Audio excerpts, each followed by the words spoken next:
Welcome to the Solo Edit Podcast, a podcast for estheticians looking for a weekly dose of motivation, inspiration, and honest conversations about life in and out of the treatment room.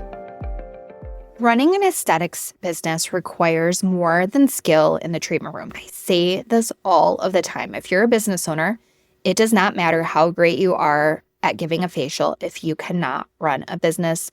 And as a business owner, it's important to pay attention to how clients behave, where revenue actually comes from, and what makes your business sustainable for a long time to come. I know most estheticians never get formal training in business strategy. I know I didn't. However, I do feel like I have a leg up just because I grew up in an entrepreneurial family. And before I became an esthetician, I actually had several other business ventures, none of them that did particularly well. But I learned a lot, which has led me to where I am today. Being an entrepreneur does require some hustle. It requires staying curious, dedication to continuing to improve, and also maybe some late night Googling.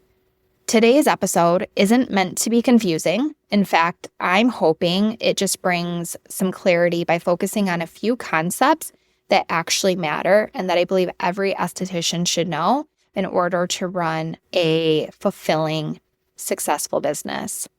These are just everyday tools that I currently use or have used myself. The first is client lifetime value, or LTV. LTV simply means how much revenue one client generates over the entire time that they are with you. Most estheticians only think about the value of a single appointment and they don't look beyond that. But that real strength of your business isn't in one visit. It's the relationship that you build over time. So let's look at a realistic example.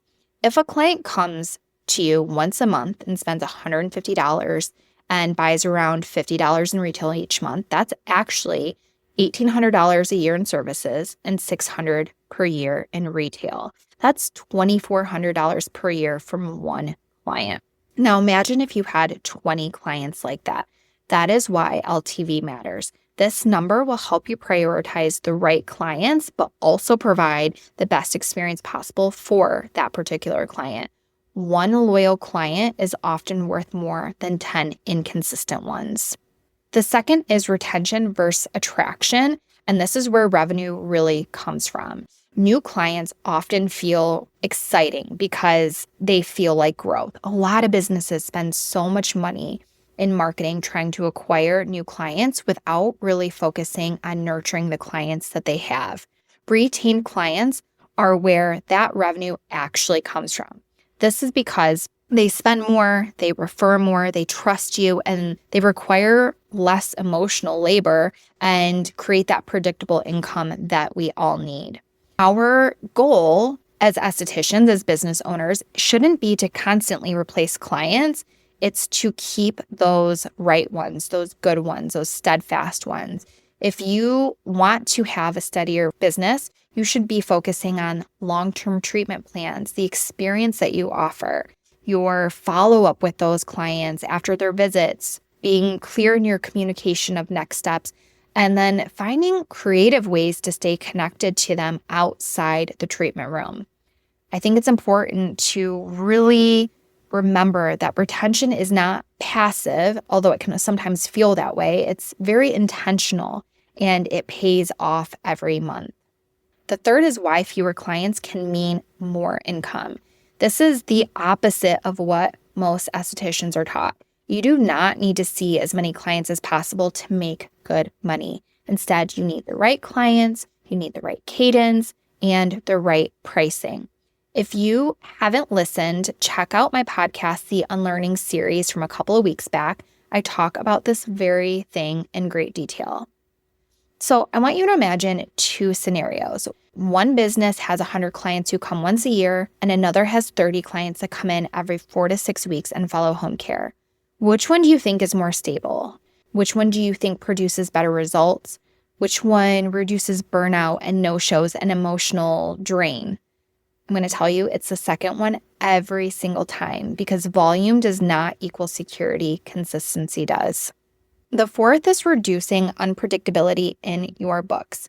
Client unpredictability is what creates faster famine months for us.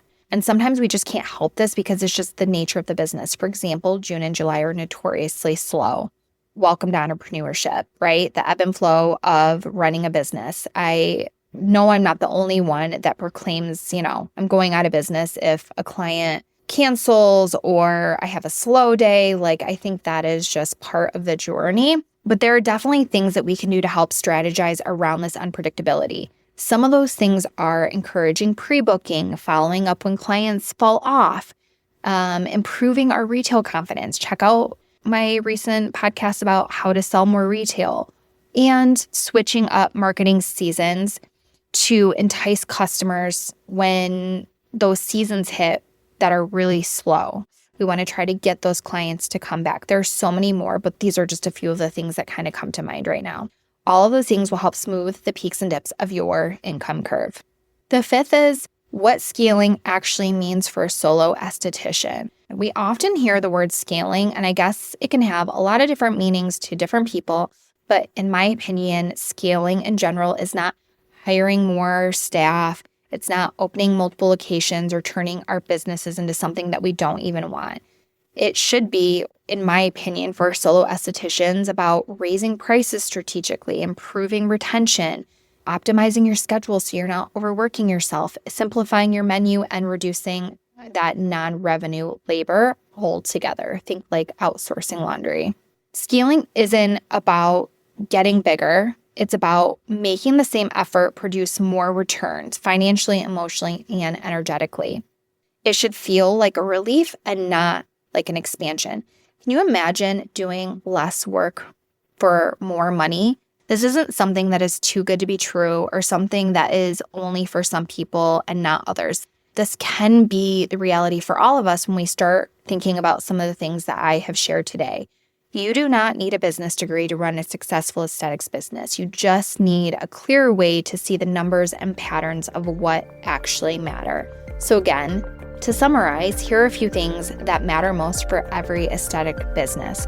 Remembering that retention is revenue, that loyal clients outperform new clients every time.